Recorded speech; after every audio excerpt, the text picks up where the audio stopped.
할렐루야. 할렐루야. 아멘. 사랑하는 여러분, 주님 안에서 너무나 존경하고 진심으로 사랑합니다.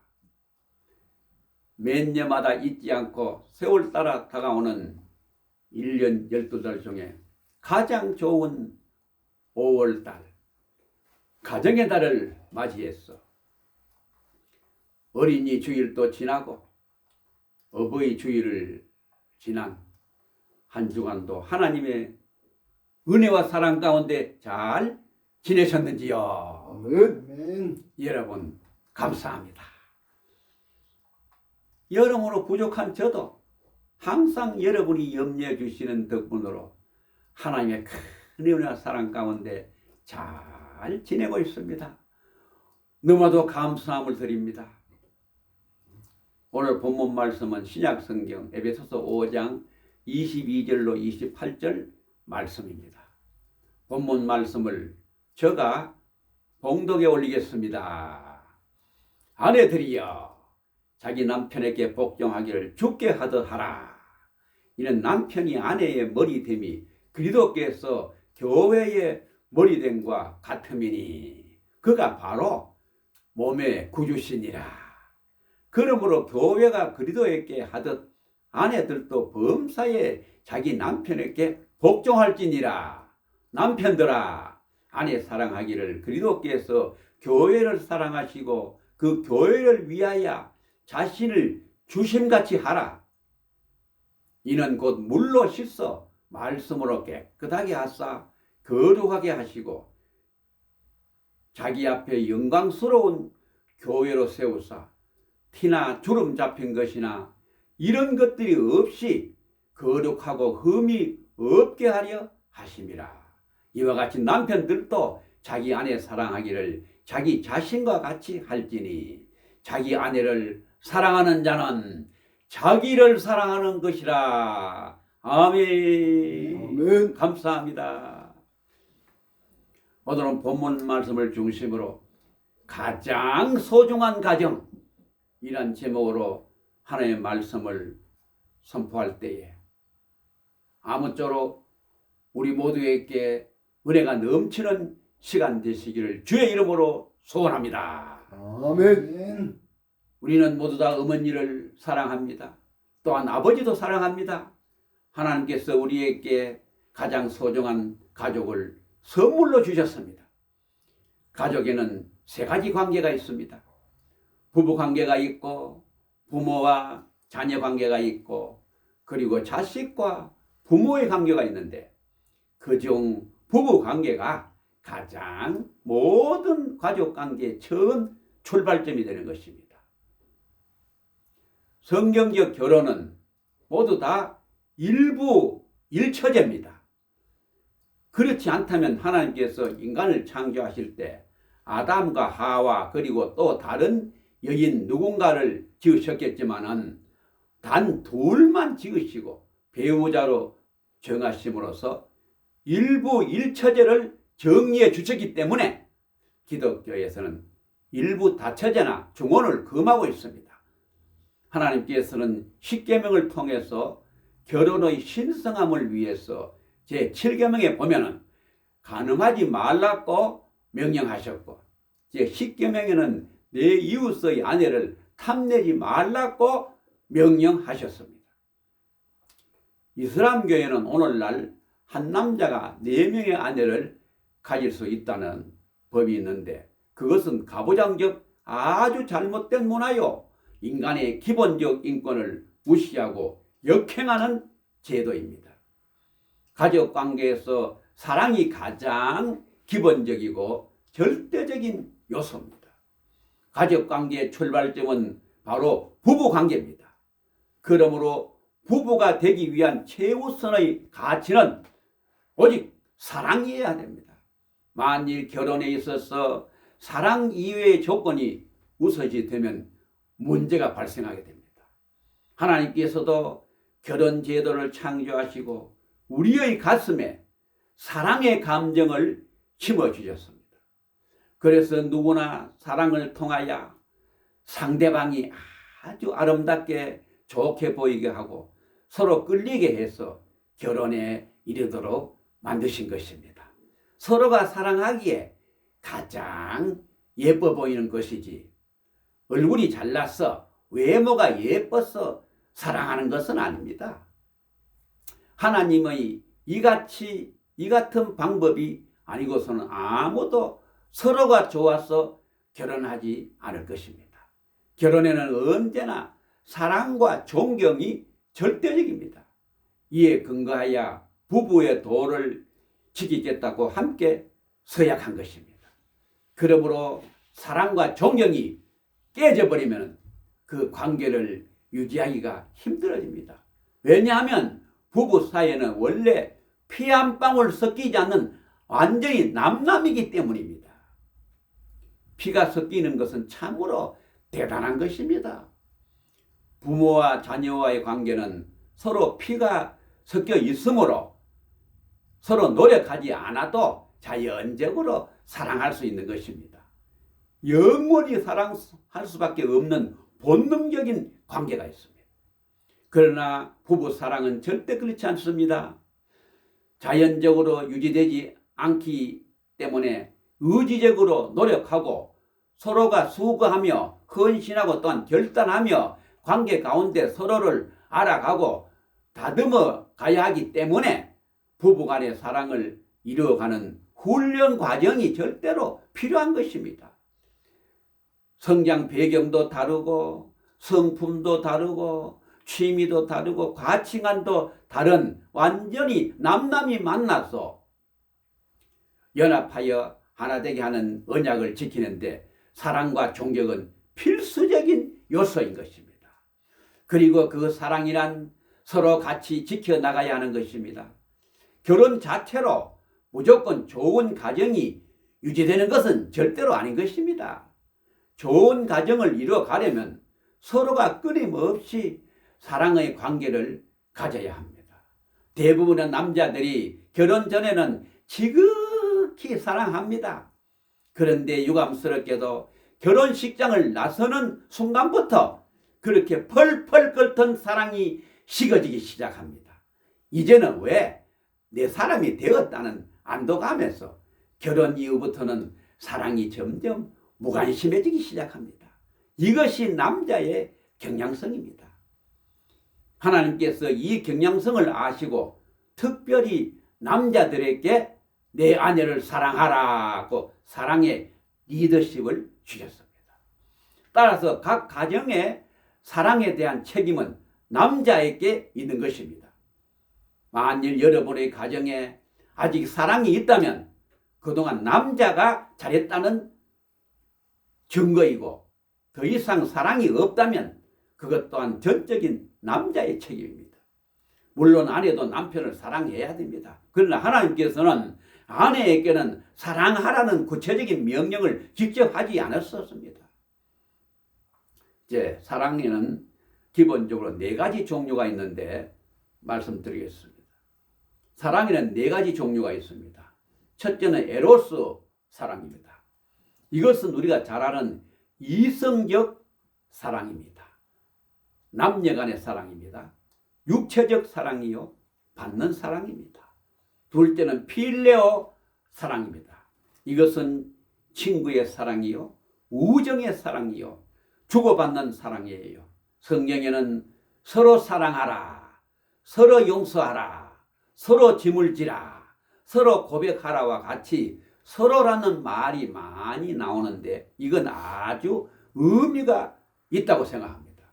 내가 너희를 사랑한 것 같이 너희도 서로 사랑하라. 즉 우리는 인간이기 때문에 어느 한쪽에서만 일방적으로 주는 사랑이 계속 되다 보면은 그거 뭐지요? 짝사랑. 그 한쪽의 사랑이 아무리 많다 하더라도 결국은 끝에 가서 지치고 맙니다.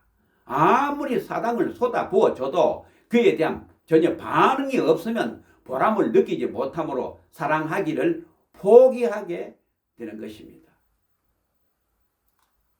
여러분 가정에도 사랑을 주기만 하는 사람이 있을 거예요. 희생하고 헌신하고 돌보기만 사람이 있는가 하면 반면에 늘 받기만 하는 사람도 있지요. 그런 사람은 받는 것을 당연시하고 감사할 줄 모르고 아주 관심도 없습니다. 그러나 성경은 서로 사랑하라고 하십니다. 만일 여러분이 그동안 사랑을 받기만 했다면 회개해야 됩니다. 나에게도 내 사랑을 표현할 책임이 있구나.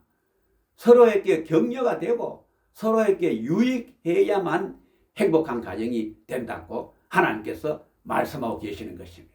서로 사랑해야 가족의 역할을 제대로 하는 것입니다. 서로 주고받아야 더 사랑할 힘이 생기고 사랑하는 기쁨과 보람이 있을 때 사랑이 배가 되고 사랑이 지속되고 행복한 가정이 될 수 있는 줄로 믿습니다. 셋째는 스톨게 사랑입니다. 이것은 곧 혈육의 사랑, 피의 사랑, 부모와 자식 간의 사랑입니다. 넷째는 아가페 사랑입니다. 성경은 부부 사랑을 예수님과 교회의 사랑으로 설명합니다.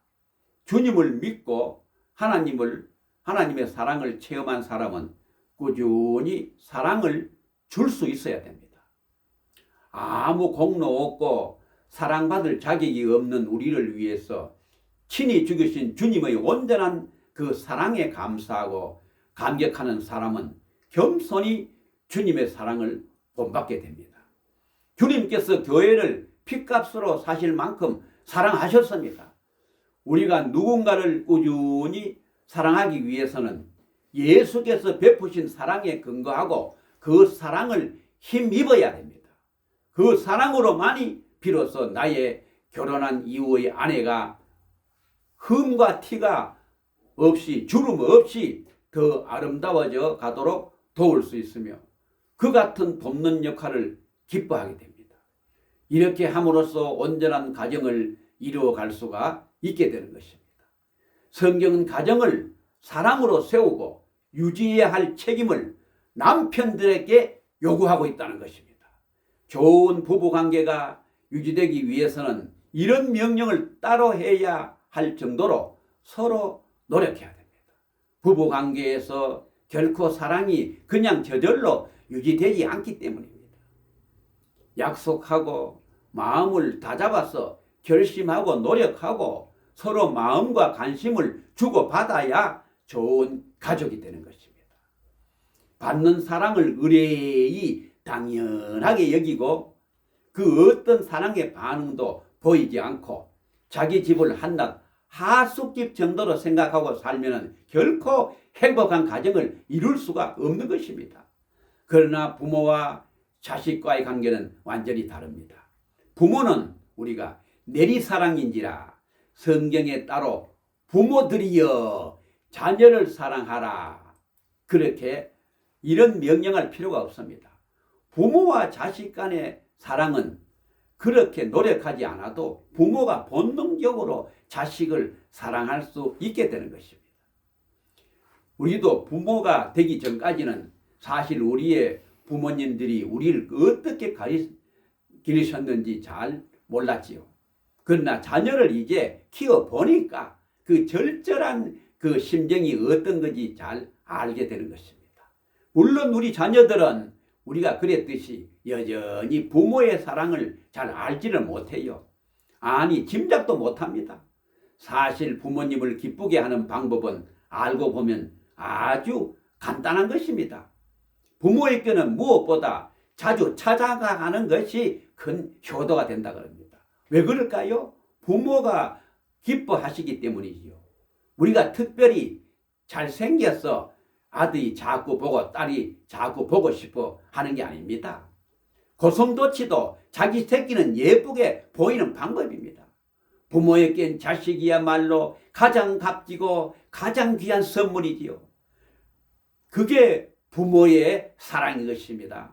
물론 자녀들은 그 사랑을 잘 모릅니다. 여러분, 아직도 부모님이 살아계시면 여러분의 나이가 얼마든지 간에 부모께 자주 얼굴을 보여드리고 여러분의 목소리를 자주 들려주시기를 바랍니다.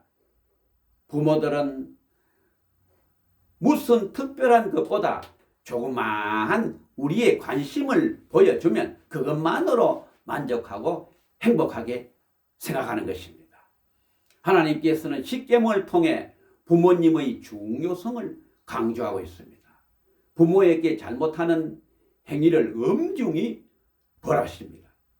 출애굽기 21장 15절에 자기 아버지나 어머니를 때리는 자는 반드시 죽일지니라 그랬고, 출애굽기 21장 17절에 보면 자기 부모를 저주하는 자는 반드시 죽일지니라 이렇게 명령하고 있습니다. 또한 신명기 21장 18절에서 21절에 보면 그의 아버지나 어머니의 말을 순종치 아니하고 부모가 징계하여도 순종치 아니하거든 그 성읍의 모든 사람들이 그를 돌로 쳐 죽일지니라. 이같이 내가 너희 중에서 악을 제하라 그래 하십니다.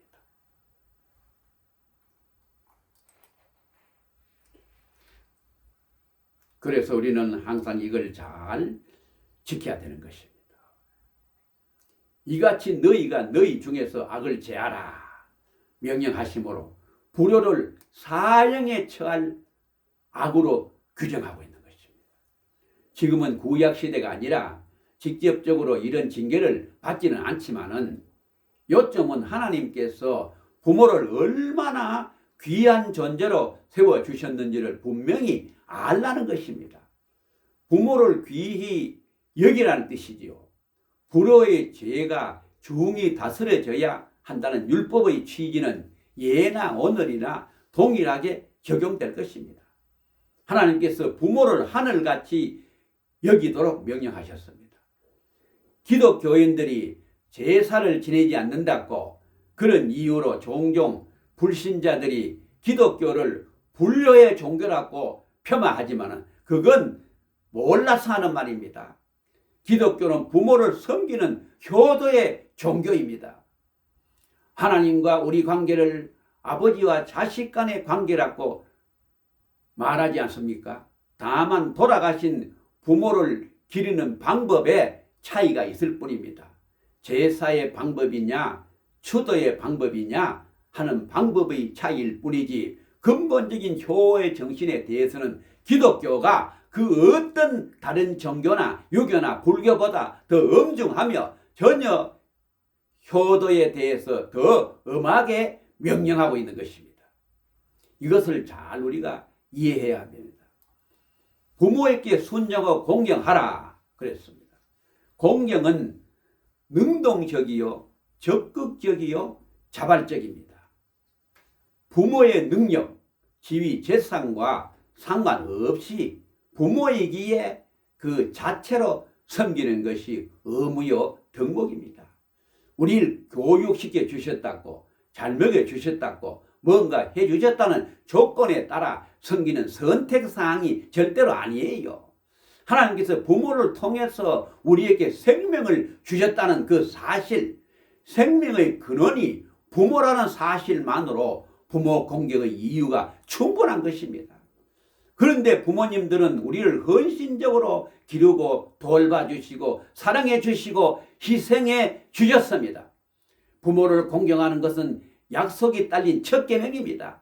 그 첫째 복이 이 땅 위에서 잘되고 장수하는 것입니다. 부모를 공경하는 것은 궁극적으로 자기를 위하는 것입니다. 그렇다고 계산적으로 꼭 복받기 위해서 부모에게 잘하겠다는 것은 우선순위가 잘못된 것이지요. 부모 공경을 마땅한 일로 알고 진심으로 섬기는 사람들은 이 땅에서 장수할 것입니다. 여러분과 제가 더 나아가서 우리 모두가 부모를 하나님 다음으로 지극히 사랑함으로써 자녀에게 직접 본을 보여 주어야 될 줄로 믿습니다.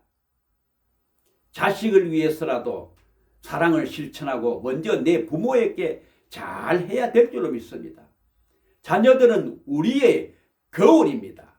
그들은 우리를 통해서 보고 배운 그대로 익히고 따라하는 것입니다. 우리가 우리의 부모님께 했던 그대로 우리의 자녀가 우리에게 보여줄 것입니다.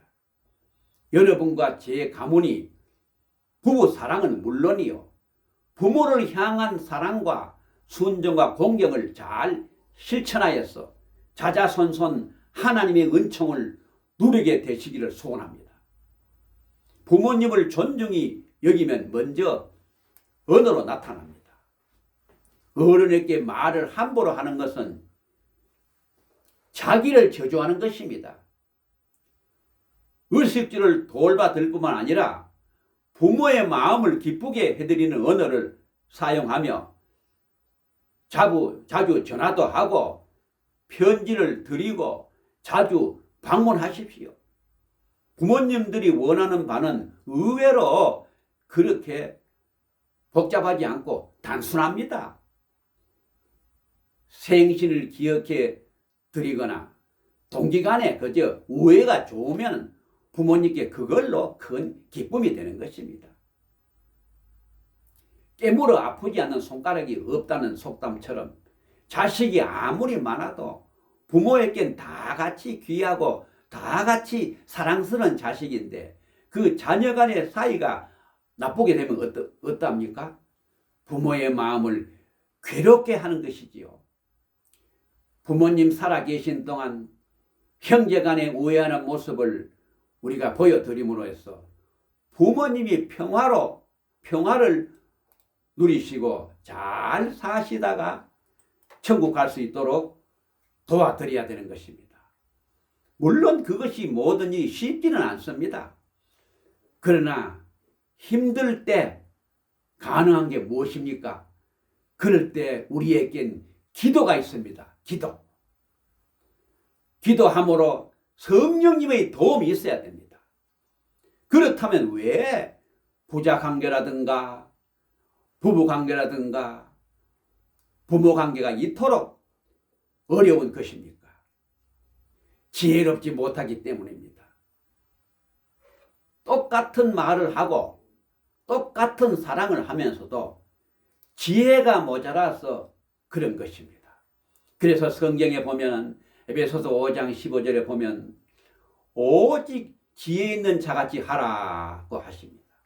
야고보서 1장 5절과 같이 지혜가 부족하면 하나님께 구하고 성령의 도움을 받아야 되는 것입니다.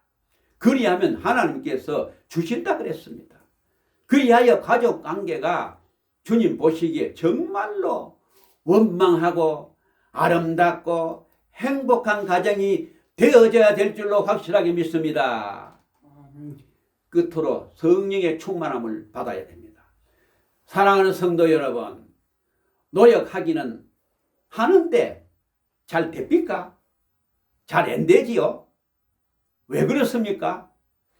바로 성령의 도움을 받지 않아서 그렇습니다. 그럼 우리는 어떻게 해야 됩니까? 하나님께 구하십시오. 하나님께 기도하십시오. 성령님의 도움을 구하십시오. 성령님이 우리를 도와주실 것입니다.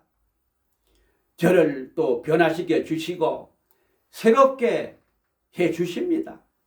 제게 새 힘을 주시고 용기를 주십니다. 저에게 지혜를 주십시오. 이렇게 기도하고 전진하면 하나님께서 꼭 기회를 주십니다.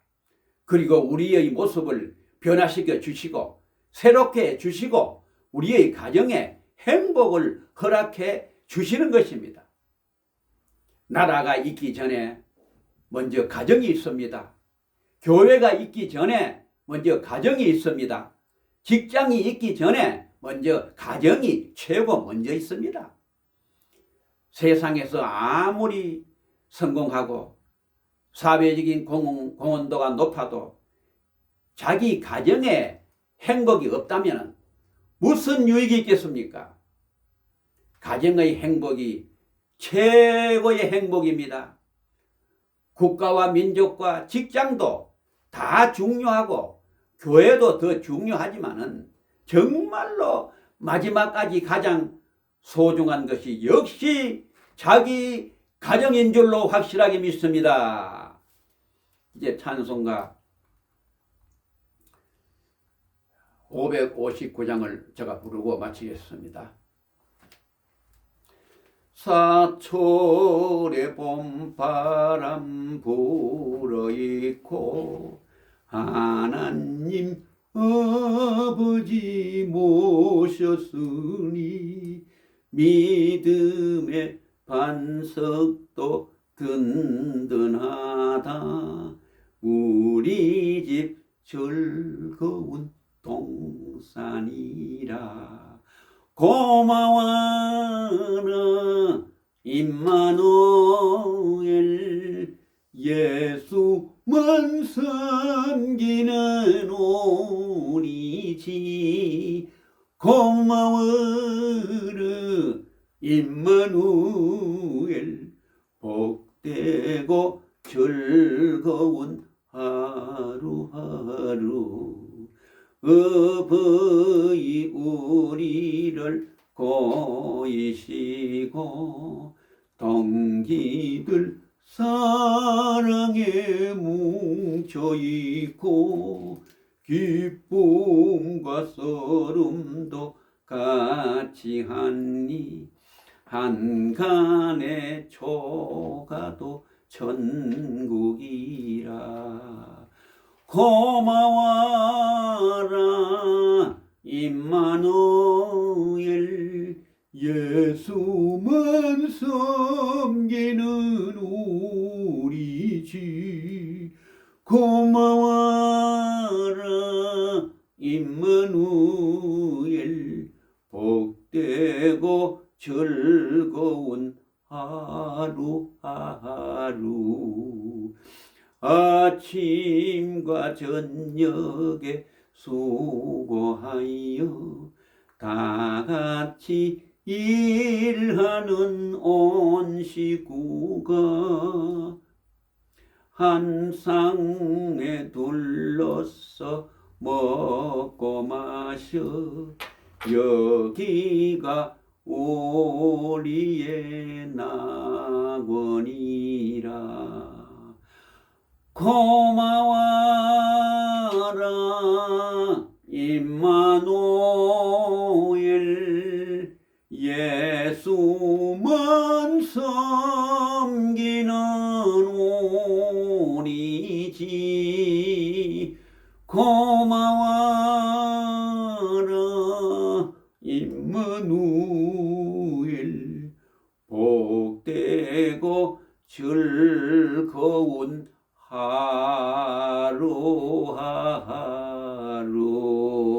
하루하루. 아멘. 이제 마지막으로 우리 모두 새로운 각오와 새로운 결단과 새로운 헌신으로 말미암아 하나님께서 친히 세워주신 우리의 가장 소중한 가정에 하나님이 무한하신 행복과 하나님의 한량없는 복이 차고 넘치게 되시기를 간절히 소원합니다. 아멘. 장차 우리 부모님의 몸이 서서히 약해지고 쇠약하게 되시고 더욱 불편하게 되셔서 결국 병원으로 뉘우시면은 최선을 다해 마지막 임종 때까지 우리의 지극한 정성으로 끝까지 효도함으로 말미암아 자녀의 지극한 사랑을 통해서 여러분과 여러분의 후손들이 자자산손 하나님의 크신 약속하신 영육간의 형통한 복을 마음껏 받아 누리며 이 세상 끝날까지 온전히 기쁨으로 승리하게 되시기를 지금 이 시간도 살아 역사하시는 우리 주 예수 그리스도의 존귀하신 이름으로 간절히 축원을 올려드립니다. 아멘. 감사합니다.